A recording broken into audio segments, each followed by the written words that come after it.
नमस्कार, एकेएल न्यूज में आप सभी का स्वागत है। मैं हूं आपके साथ साक्षी गुप्ता। ये बढ़ते कुछ खास खबरों के साथ। एक युवक ने विवाह रचाने के लिए बारात लेकर निकलने ही वाला था कि तभी पुलिस ने उसके घर में जाकर उसे गिरफ्तार कर लिया।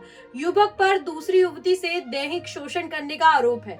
विवाह की जानकारी मिलने पर पीड़ित पक्ष ने इस बारे में सिविल लाइन पुलिस से शिकायत की, जिस पर आरोपी युवक को गिरफ्तार कर लिया गया। मीडिया से बातचीत के दौरान युवती ने मामले में कई खुलासे किए। पुलिस के हत्थे चढ़ा नंदलाल निषाद, जो पेशे से मैकेनिक है, इसका विवाह रचाने का सपना कोरबा की सिविल लाइन पुलिस ने तोड़ दिया। पुलिस ने कोरबा की एक पीड़िता की लिखित शिकायत के आधार पर नंदलाल को तब गिरफ्तार कर लिया जब उसकी बारात निकलने में कुछ समय बाकी था। पुलिस को इस युवती ने बताया कि 2 वर्ष से वो पुरुष के संपर्क में है, यानी कि इस युवक के संपर्क में थी।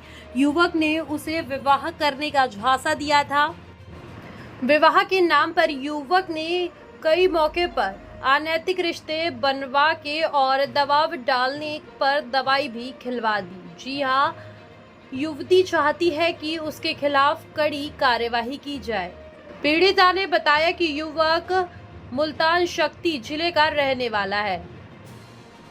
कोरबा में अपने रिश्तेदार के यहाँ रहता था। मोबाइल के जरिए उससे संपर्क हुआ और व्हाट्सएप पर बातचीत करते करते दोस्ती हुई। दोस्ती फिर प्यार में बदल गई। युवक ने शादी का झांसा देकर उसके साथ अनैतिक काम भी किया और वो 2 बार गर्भवती भी हो चुकी है, जिसे दवा खिलाकर युवक ने शादी का झांसा देकर गर्भपात कराया।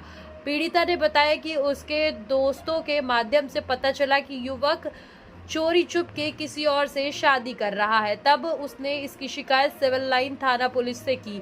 बारात निकलने से पहले ही पुलिस ने किया गिरफ्तार। 16 मई को पीड़ित पक्ष की ओर से सिविल लाइन पुलिस थाना में इस बारे में लिखित शिकायत दी गई थी और उचित कदम उठाने को कहा गया था। महिला संबंधित अपराध होने के कारण पुलिस ने इस पर गंभीरता से कार्यवाही की। मामले में पूरी जानकारी प्राप्त होने के साथ पुलिस टीम के साथ युवक के ठिकाने पर दबिश दी और वहां से उसे गिरफ्तार कर जेल भेज दिया।